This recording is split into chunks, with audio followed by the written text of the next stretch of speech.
All right, y'all, welcome to Saturday. This is Train Enable. I'm Kyle. We go over all things fitness here. So if this is your first time, welcome.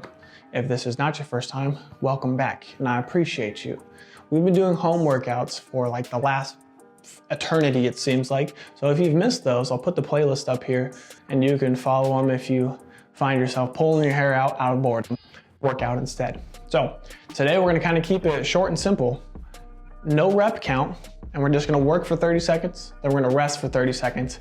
A couple different movements, focusing on the arms and the abs. So let's get into this home workout here.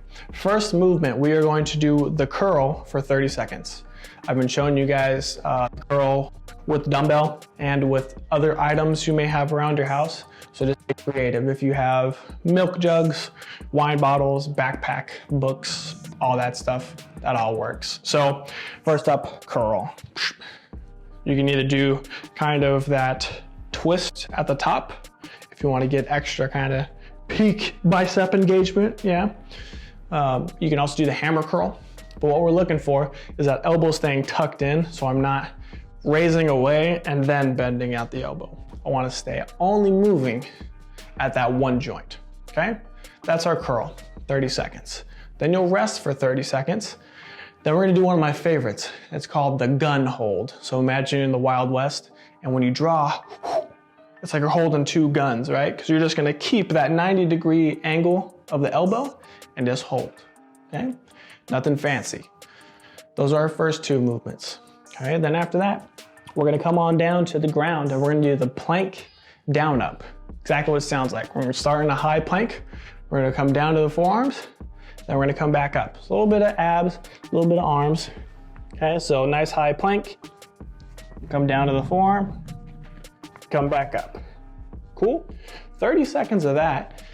And then you'll rest for 30 seconds, and we're doing 30-second plank. Okay, so 30-second plank, you can either go from the hands or the forearms, whatever you find more challenging, okay? Last two movements, we're gonna come back to the dumbbell, whatever heavy object we have, because we're gonna go 30 seconds of some presses. So if you got light dumbbells, you can just do the strict press. If you got heavy dumbbells, you can do the push press. But once we've done our 30 seconds there, we're going to hold overhead for that last movement, 30 seconds. Elbows are straight, arms are covering the ears. I'm not poking my butt out because that's gonna hurt my back. Belly's nice and tight, okay? That whole thing I just showed is one round. You're doing 6. So make sure that you like, comment, subscribe, share, send it to a friend or whoever's going stir crazy. Have fun, work hard, get sweaty, don't die. And I'll see you guys tomorrow for our next home workout.